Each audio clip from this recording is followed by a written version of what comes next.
Students, कैसे हो आप लोग? सभी मस्त हो? तो फिर अपन कंटिन्यू करते हैं अपने टॉपिक को।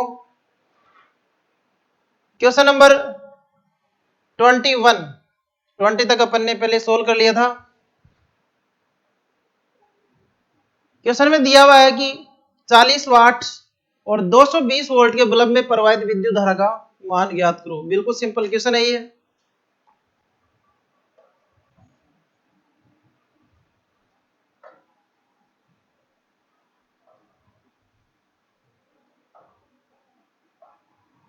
यहां 40 वाट इसकी पावर है और इसका वोल्टेज है 220 वोल्ट।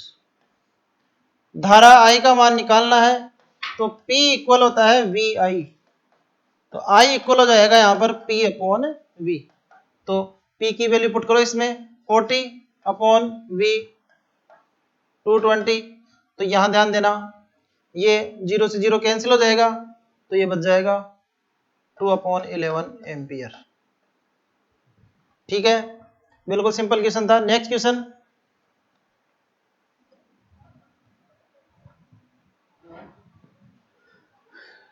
है एक ही धातु के चालकों की प्रतिरोधकता ρ1 और ρ2 है।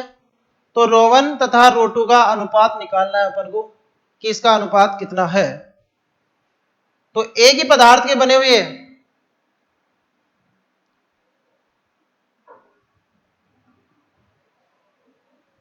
प्रतिरोधकता पदार्थ की प्रकृति और ताप पर डिपेंड करती है। प्रतिरोधकता पदार्थ की प्रकृति और ताप पर निर्भर करती है। तो एक ही धातु के बने हुए हैं तो प्रतिरोधकता भी दोनों की क्या होगी? सेम ही होगी, क्योंकि पदार्थ सेम है। ठीक है, और टेम्परेचर जब तक क्वेश्चन में नहीं कहा जाएगा तब तक अपन टेम्परेचर को सेम मानेंगे दोनों के लिए। ठीक है, तो ρ1 और ρ2 दोनों का रेशियो 1:1 रहेगा। इसका आंसर 1:1 रहेगा इसका आंसर। ठीक है,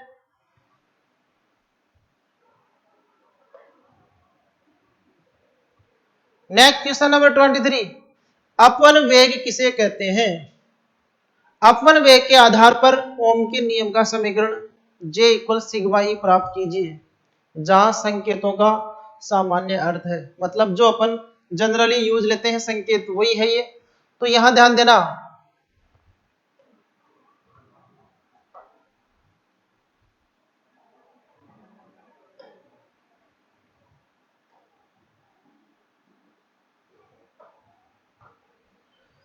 J इक्वल सिग्मा ई,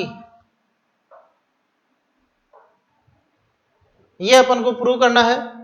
और अपन वेग क्या होता है? जब अपन किसी चालक तार के दोनों सिरों पर बैटरी कनेक्ट कर देते हैं तो चालक के अंदर विद्युत क्षेत्र स्थापित हो जाता है और उस विद्युत क्षेत्र की वजह से इलेक्ट्रॉन जिस औसत एक समान वेग से गति करते हैं उस औसत एक समान वेग को अपन वेग कहते हैं। तो यहां अपन वेग के आधार पर ही अपन को J इक्वल सिग्मा ई प्रूव करना है।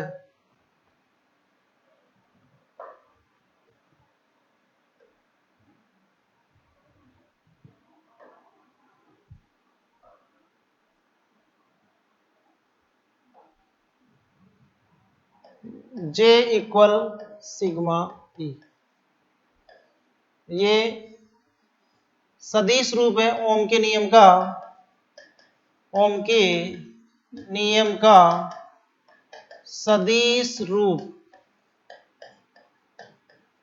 ओम के नियम का ये सदिश रूप है, इसको बोलेंगे ओम के नियम का सदिश रूप।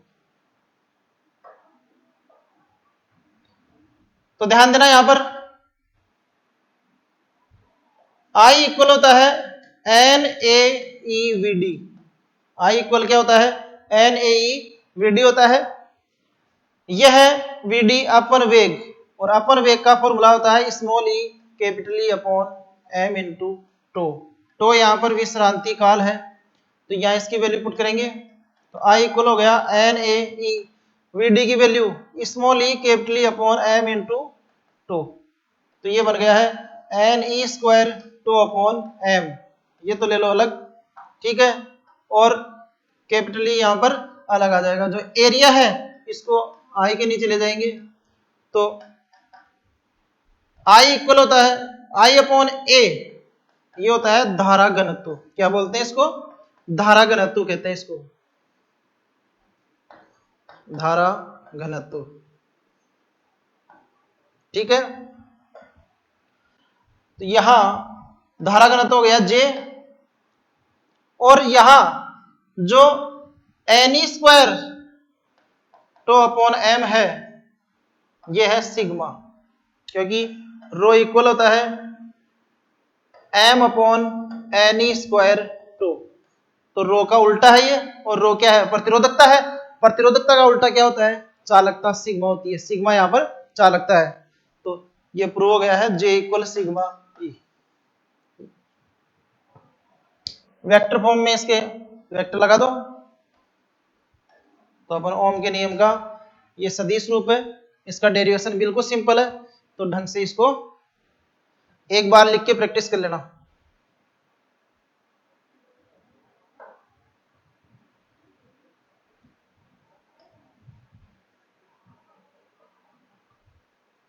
नेक्स्ट क्वेश्चन,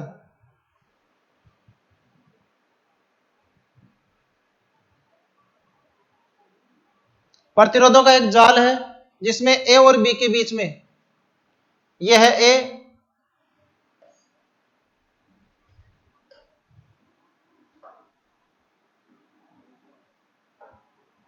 यह है ए और यह है बी। इन दोनों के बीच में अपन को तुल्य प्रतिरोध ज्ञात करना है। तो अपन तुल्य प्रतिरोध ज्ञात करने के लिए इसको सिंपल तरीके से सोल्व कर सकते हैं। इन दोनों पॉइंटों के बीच में कैलकुलेट करना है, तो इजी तरीका ये रहेगा कि अपन इसको इधर से सोल्व करना स्टार्ट करें। तो ये दोनों जब इधर से करंट जाएगी, तो जो करंट इसमें जाएगी वही करंट इधर से आएगी। तो ये 3 ओम है, और ये 3 ओम क्या हो जाएगा भाई? 6 ओम हो जाएगा। ये 6 ओम फिर इस 6 ओम के साथ समांतर क्रम में आ गया है, तो 6 और 6 समांतर का क्या हो जाएगा? 3। यहां ध्यान रखना, सीरीज में आर एस इक्वल क्या होता है? एन इंटू आर जुड़ जाते हैं, और पैरेलल में समांतर क्रम में क्या होता है? आर बाई एन डिवाइड होता है। ठीक है, तो यहां 3 और 3 इन दोनों का क्या बन गया? 6 बन गया।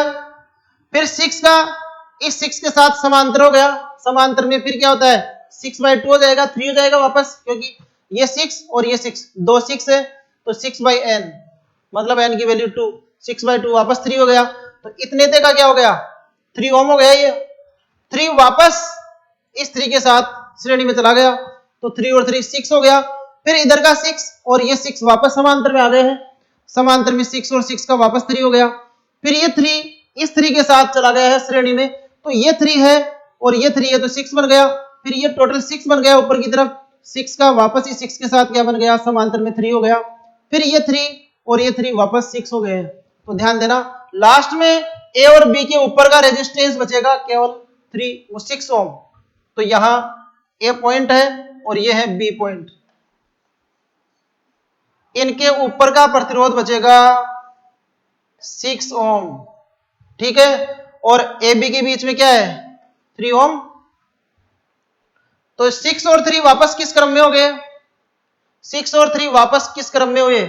6 और 3 समांतर क्रम में। तो पैरेलल में जब रेजिस्टेंस अलग अलग होते हैं, ये फॉर्मूले तभी लगते हैं जब रेजिस्टेंस सभी सेम हो, सेम के लिए लगेगा ये। तो ध्यान देना, यहां पर ये पैरेलल में है, तो पैरेलल में क्या हो जाएगा? दोनों का मल्टीप्लाई अपॉन दोनों का एडिशन, तो ये 18/9, तो इसका आंसर आ जाएगा 2 ओम। इसका आंसर क्या आएगा? 2 ओम आएगा इसका आंसर। ठीक है, तो इस क्वेश्चन को सॉल्व करना। वैसे ये क्वेश्चन बोर्ड के लिए इंपॉर्टेंट नहीं माना जाएगा इस साल के सिलेबस के अकॉर्डिंग, क्योंकि इस साल के सिलेबस में प्रतिरोधों का संयोजन हटा दिया गया है। लेकिन फिर भी अपन को एक क्वेश्चन की तो प्रैक्टिस कम से कम करनी है, ताकि बाई चांस मान लो कि क्वेश्चन आ जाए, तो प्रैक्टिस के लिए इसको तैयार करना है।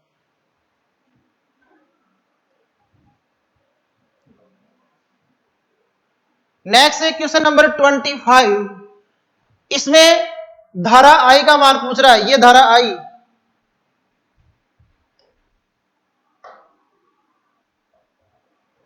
इसमें धारा आई की वैल्यू पूछी जा रही है कि धारा आई की वैल्यू क्या होगी। किरचॉफ का संधि नियम कहता है कि जितनी धाराएं आती है उतनी धाराएं यहां से जाएगी, संधि पर जितनी धाराएं आती है उतनी धाराएं संधि से वापस जाएगी। तो यह है संधि, इस संधि पर आने वाली धाराएं 5 4 2, ये आने वाली धारा है और ये दोनों जा रही है, तो incoming current equal outgoing current. तो incoming current 5 plus 4 plus 2 equal outgoing 4 plus I. तो यहां सोल्व करेंगे तो आई की वैल्यू कितनी आ जाएगी 7 एम्पियर। आई इक्वल क्या हो गया 7 एम्पियर। तो बिल्कुल सिंपल है ये।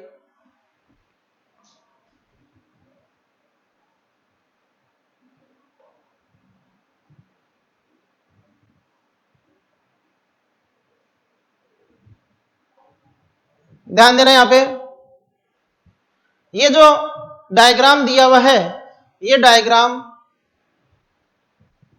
ये दो प्रतिरोध है यहां पर और इन दोनों का रेशियो 8/6 मतलब 4/3 हो रहा है, ठीक है। और इनका रेशियो भी क्या है दोनों का 4/3 है, क्योंकि इन दोनों का रेशियो भी 4/3 और इसका भी 4/3 आ रहा है। तो इसका मतलब ये जो डिजाइन है प्रतिरोधों की, ये व्हीटस्टोन ब्रिज से मैच कर रही है, संतुलित व्हीटस्टोन ब्रिज की जैसे है। जैसे यहां बीच में किसी रेजिस्टेंस को या गैल्वेनोमीटर को कनेक्ट कर देते हैं, तो गैल्वेनोमीटर कनेक्ट होने पर दोनों का रेशियो सेम होने की वजह से इस गैल्वेनोमीटर में शून्य विक्षेप आएगा और शून्य विक्षेप आने की वजह से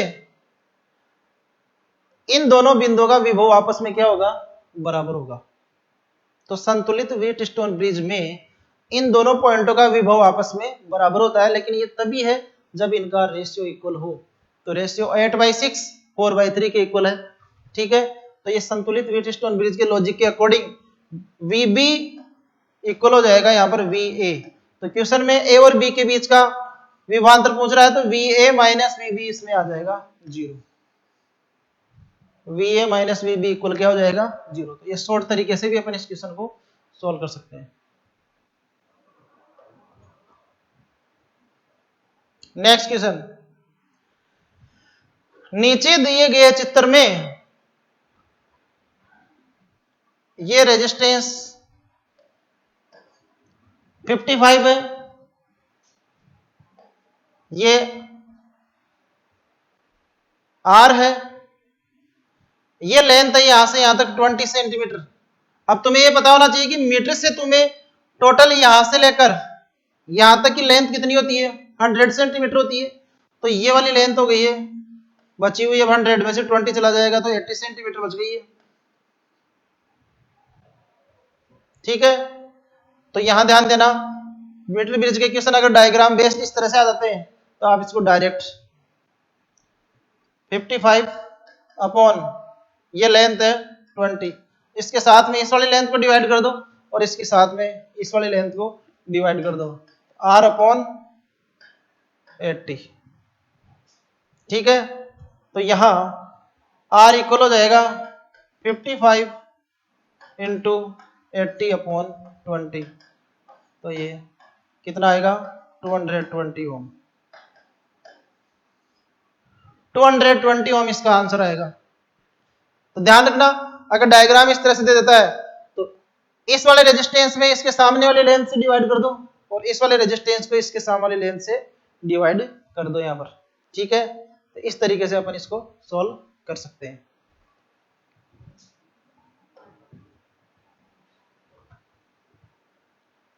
नेक्स्ट है किरचॉफ के संधि नियम तथा लूप नियम का कथन लिखिए। तो संधि नियम क्या होता है किरचॉफ का?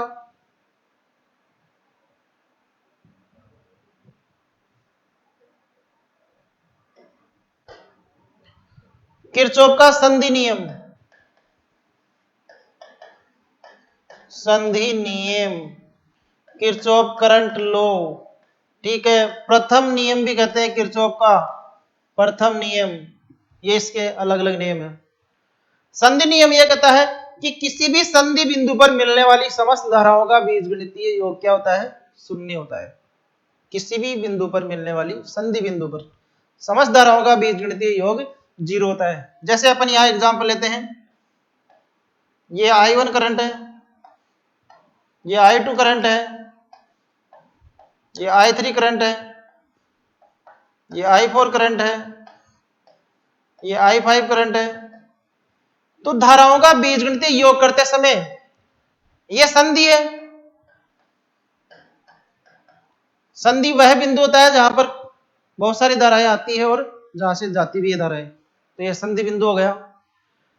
तो आने वाली धारा को प्लस मानेंगे तो जाने वाली को माइनस मानना पड़ेगा। यह संधि नियम को अप्लाई करते समय ध्यान रखना है तुम्हारे को, क्योंकि बीजगणितीय योग में अपन को चिन्हों का ध्यान रखना है। तो आने वाली धारा को पॉजिटिव मान लेते हैं अपन, जनरली आने वाली करंट को पॉजिटिव मानते हैं। तो ये करंट और ये करंट, ये सभी आने वाली धाराएं हैं, तो इनको पॉजिटिव में लिखेंगे, I1, I2 और I4। जाने वाली दो धाराएं हैं I3 और I5, तो इनको माइनस में लिखेंगे। इन सभी का बीजगणितीय योग क्या होता है? 0 होता है। ठीक है, इसके अलावा इस इक्वेशन को अपन ऐसे भी लिख सकते हैं, I1 plus I2 plus I4 equal I3 plus I5। आने वाली धाराएं बराबर जाने वाली धाराएं, ये सभी आने वाली करंट है, ये जाने वाली करंट है। इसके अलावा यह भी ध्यान रखना है कि किरचॉफ का नियम किस पर आधारित है? आवेश संरक्षण के सिद्धांत पर। जितना आवेश प्रति सेकंड यहां पर आएगा संधि पर, उतना ही यहां से जाएगा भी, क्योंकि धारा का रिलेशन किससे है? आवेश से। तो आवेश संरक्षण के सिद्धांत पर आधारित है। प्रति सेकंड यहां पर जितना आवेश आएगा उतना ही आवेश यहां से जाएगा। ठीक है, और प्रति सेकंड आवेश का प्रवाह क्या होता है? धारा होता है। तो धारा जितनी आएगी इस बिंदु पर उतनी धारा यहां से जाएगी।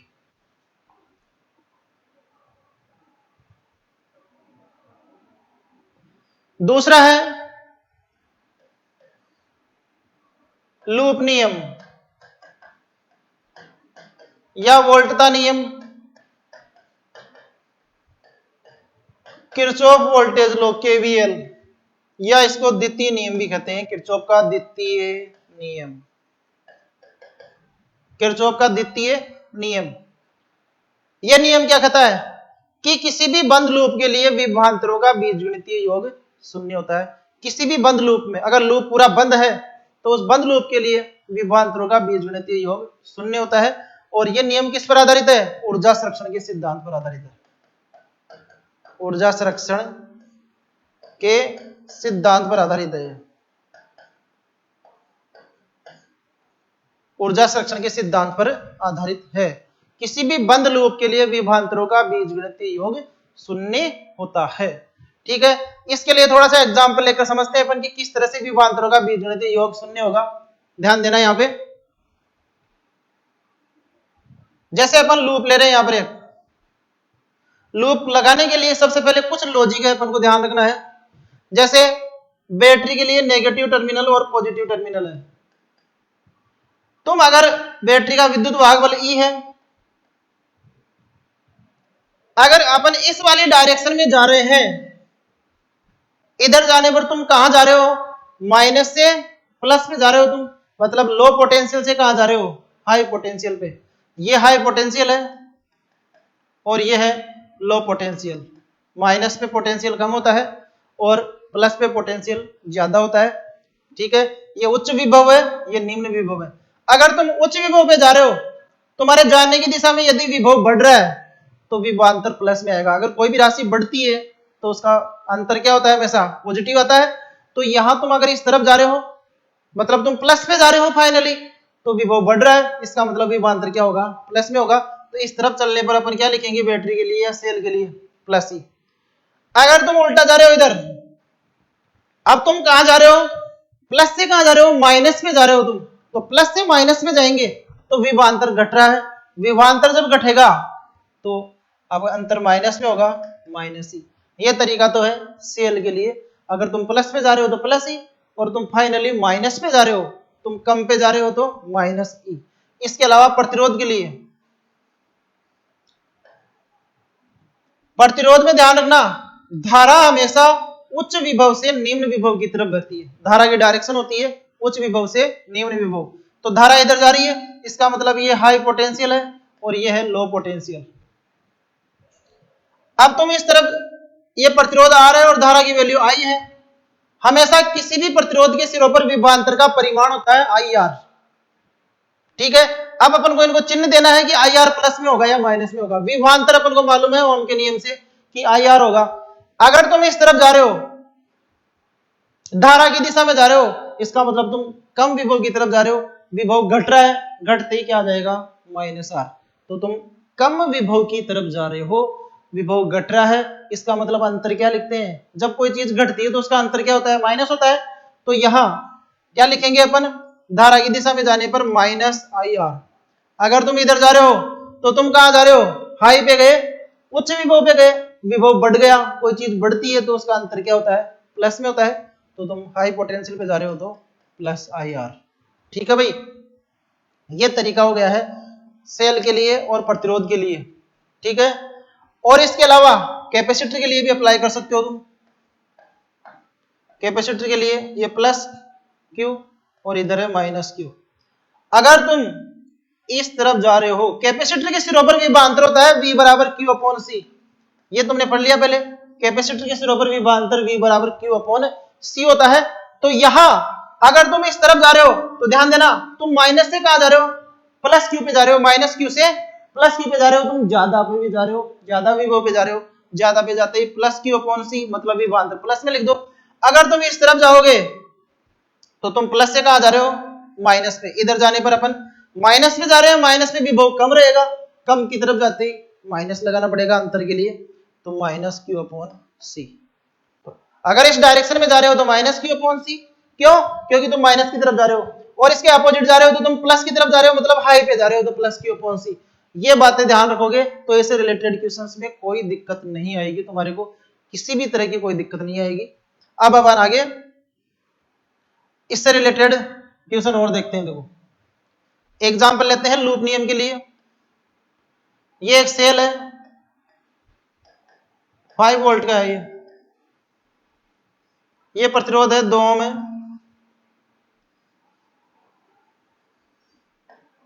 ये है 3 ओम। क्वेश्चन में इस सर्किट में बहने वाली धारा का मान पूछा जा रहा है। ठीक है, तो धारा का मान पूछ रहा है, ये कंप्लीट एक लूप है, तो मान लेंगे इसमें आई धारा जा रही है, ये धारा की डायरेक्शन है, ये धारा की डायरेक्शन हो गई। इसमें धारा की डायरेक्शन तुम्हारी खुद की इच्छा पे डिपेंड है, आप किसी भी डायरेक्शन में मान सकते हो। अगर तुमने सही माना तो तुम्हारा आंसर प्लस में आएगा, और यदि तुमने उल्टा मान लिया धारा की दिशा तो तुम्हारा आंसर माइनस में आएगा, जिसको बाद में तुम प्लस में चेंज कर लेना। तो धारा की डायरेक्शन में रटने की जरूरत नहीं है, कोई भी तुम डायरेक्शन ले सकते हो, ये ले सकते हो या इसके अपोजिट भी ले सकते हो। तुम सही माना है तो प्लस में आंसर आएगा, उल्टा माना है तो फिर माइनस में आएगा, जिसको बाद में सही कर लेना। तो ये वाली डायरेक्शन आ गई। अब अपन यहां से स्टार्ट हो रहे हैं, इस बिंदु से, ये अपना इनिशियल पॉइंट है, चक्कर लगा के वापस यहीं आके रुकना है। यहां से स्टार्ट होके अपन यहां गए तो देखना यहां पर माइनस से तुम कहां चले गए, प्लस में चले गए, इधर चल रहे हो तुम। ठीक है, तो यहां से ये माइनस से प्लस में गए, ज्यादा विभव पे चले गए, तो ज्यादा विभव पे चले गए तो 5 वोल्ट प्लस का लिखेंगे। फिर अपन डायरेक्शन में जा रहे हैं, करंट ऐसे आ रही है, इसमें धारा की दिशा में जाएंगे प्रतिरोध में, तो आई आर होगा किसका, माइनस का आई आर, क्योंकि धारा उच्च विभव से निम्न की तरफ जाती है, हमेशा उच्च से निम्न की तरफ जाती है, तो तुम कम की तरफ जा रहे हो, धारा की दिशा में जा रहे हो, इसका मतलब तो -3 आई, आई आर, आई यही और आर की जगह 3। फिर इधर जा रहे हैं अपन, इसमें भी धारा की दिशा में जा रहे हैं, धारा की दिशा में जाएंगे अपन, कम की तरफ जा रहे हैं, इसका मतलब तो माइनस आई आर, तो -2 आई। ठीक है, वापस यहीं आ गए, ये अपना फाइनल पॉइंट हो गया है, यहां से स्टार्ट हुए थे, चक्कर लगा के वापस यहीं आ गए, लूप कंप्लीट। तो लूप कंप्लीट तो किरचॉफ का नियम कहता है कि बंद लूप के लिए विभवांतरों का बीजगणितीय योग शून्य होता है। तो यहाँ 5 - 5i = 0, तो 5 = 5i, तो i की वैल्यू क्या हो गई 1 एम्पियर, i इक्वल क्या हो गया 1 एम्पियर, आंसर आ गया। तो ये तुम्हें ध्यान रखना है, इस तरह के बिल्कुल सिंपल क्वेश्चन पूछे जाते हैं बोर्ड में।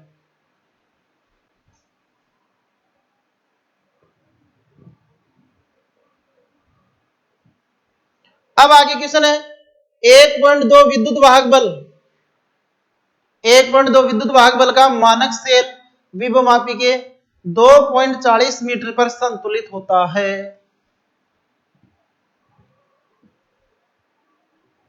तो कोई दिक्कत नहीं है, संतुलित हो रहा है, ये किस पर हो रहा है,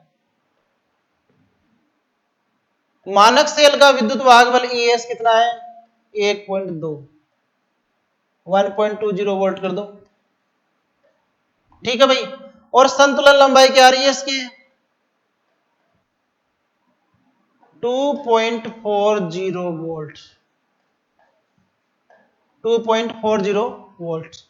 मानक सेल का उद्देश्य होता है विभव प्रवणता का मान ज्ञात करना। तो अपन विभव प्रवणता का मान ज्ञात कर लेंगे इससे, x equal E S upon L S. ठीक है, या फिर ऐसे लिख देना E S equal x L. विभव मापी का मानकीकरण पढ़ा रखा है तुम्हारे को, उसमें ये फॉर्मूला आता है E S equal x L. फॉर्मूले सभी ध्यान रखने तुम्हारे को, क्योंकि न्यूमेरिकल तभी सोल्व होंगे। तो x की वैल्यू, ई एस की वैल्यू है 1.20 अपॉन एल एस 2.40। ठीक है, तो इसको सोल्व करेंगे तो ये आ जाएगा 1.2 वोल्ट अपॉन मीटर। तो x की वैल्यू आ गई है तुम्हारे पास 1.2 वोल्ट अपॉन मीटर। ये तुम्हारे पास x आ गया।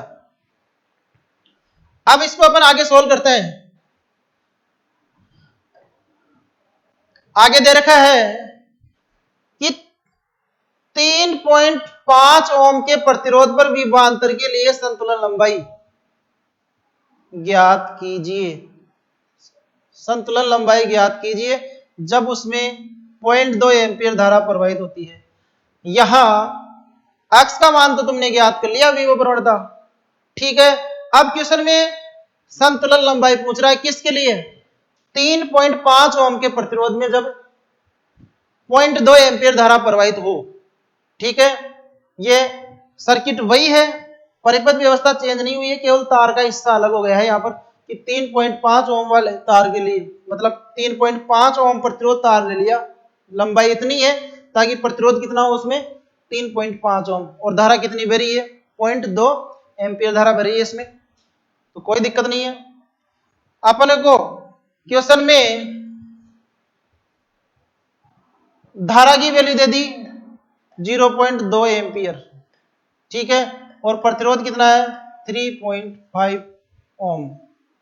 सबसे पहले तो आई और आर दे दिया, तो विभवांतर वी इक्वल क्या हो जाता है? आई आर हो जाता है। आई की वैल्यू 0.2 इंटू 3.5, तो इसको सोल्व करेंगे तो ये आ जाएगा 0.7 वोल्ट।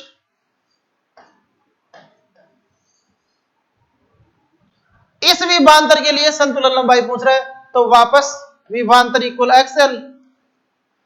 अगर ई है तो ई भी विभवांतर ही है, ई इक्वल एक्सएल, और विभवांतर वी दे दिया तो वी इक्वल भी क्या होगा? संतुलन की स्थिति में एक्सएल होगा। यहां पर एल संतुलन लंबाई है, तो एक्स इक्वल हो गया वी अपॉन एल, और वी की वैल्यू कितनी है?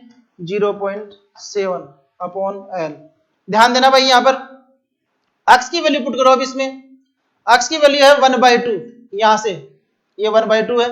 1/2 इक्वल 0.70 अपॉन एल। 0.7 को 0.70 भी लिख सकते हैं। तो यहां एल इक्वल क्या हो गया है?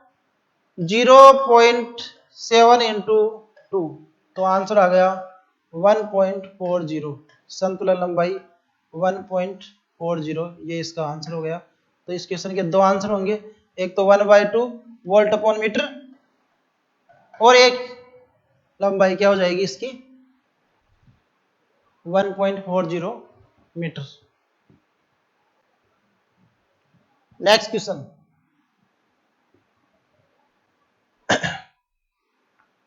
नेक्स्ट क्वेश्चन में अपन को पूछ रहा है ये,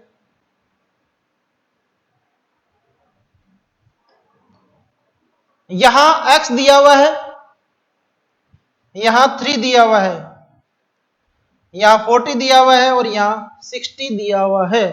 वापस उसी टाइप का क्वेश्चन आ गया है। मैंने बताया था कि ये रेजिस्टेंस है अपॉन ये वाले लेंथ, ये रेजिस्टेंस अपॉन ये वाली लेंथ। तो यहां x अपॉन 40 इक्वल 3 अपॉन 60, तो यहां x इक्वल हो गया है 40 इंटू 3 अपॉन 60। तो x की वैल्यू आ गई है यहाँ पर 120 अपॉन 60, मतलब 2। तो x आ गया यहाँ पर 2 ओम। x की वैल्यू आ गई 2 ओम यहाँ पर। ठीक है, अब ये क्वेश्चन ये कह रहा है, ध्यान देना यहाँ पर, ये जो तार का प्रतिरोध है ए से लेकर बी तक, ये वाला तार, इस तार का प्रतिरोध प्रति सेंटीमीटर प्रतिरोध है 1 ओम प्रति सेंटीमीटर, तो इसका टोटल प्रतिरोध कितना हो जाएगा ए से लेकर बी तक?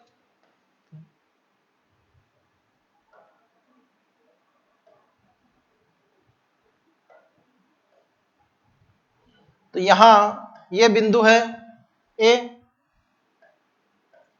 और ये बिंदु है बी, ध्यान देना यहां पर ए से लेकर बी तक का प्रतिरोध हो गया है प्रति सेंटीमीटर प्रतिरोध 1 ओम है 1 सेंटीमीटर का, तो फिर यहां से यहां तक टोटल 100 सेंटीमीटर है, तो 100 सेंटीमीटर का कितना हो गया 100 ओम, तो ये हो गया 100 ओम।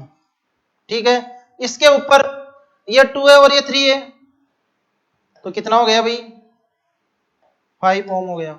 और इधर नीचे की तरफ क्या जुड़ी हुई है, यहाँ बैटरी कनेक्टेड है, यहाँ पर इस बैटरी का कितना है 6 वोल्ट है। अब मेरे को तुम ये बताओ कि यहाँ ये जो दोनों रेजिस्टेंस है इनका तुल्य प्रतिरोध कितना होगा? तो समांतर क्रम में क्या करते हैं, दोनों का गुणा बटा दोनों का जोड़, तो यहां R equivalent 5 into 100 upon 5 plus 100, तो कितना हो गया 500 अपॉन 105, ये आ गई आर इक्विवेलेंट की वैल्यू। इसको तुम आगे भी सोल्व कर सकते हो, ये आ जाएगा 100 अपॉन 21, ये आर इक्विवेलेंट आ गया है। अब इसको अपन आगे सोल्व करेंगे और आर इक्विवेलेंट आने के बाद में इसमें से बहने वाली टोटल धारा ज्ञात करनी है, तो धारा के लिए यहां आई इक्वल, धारा के लिए अब आई इक्वल होता है वी अपॉन आर इक्विवेलेंट, तो यहां ध्यान देना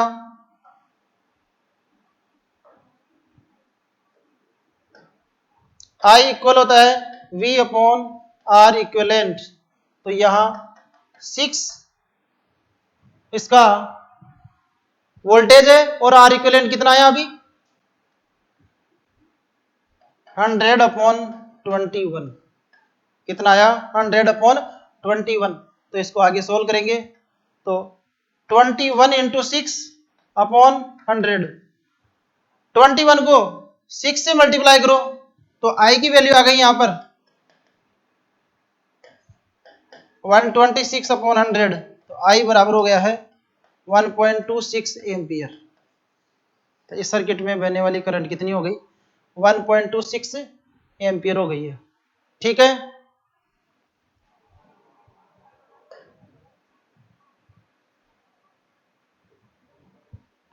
आगे क्वेश्चन आ गए हैं रे ऑप्टिक्स के, तो ये अपन बाद में सोल्व करेंगे। ठीक है, यहीं अपन टॉपिक को फिनिश करेंगे। तो जितने भी क्वेश्चन मैंने सोल्व करवा दिए हैं उन सभी क्वेश्चंस को तुम्हारे को ढंग से सोल्व करना है, प्रैक्टिस करनी है, और भी जो क्वेश्चन रिलेटेड है इनसे उनको भी बुक से सोल्व करना है। ये क्वेश्चन सभी तुम्हारी बुक से ही लिए गए हैं, बोर्ड के लिए इंपॉर्टेंट जो क्वेश्चन बन सकते हैं वो तुम्हारे सामने यहाँ पर इनका कलेक्शन दिया गया है, तो इनको ढंग से सोल्व करें। All the best.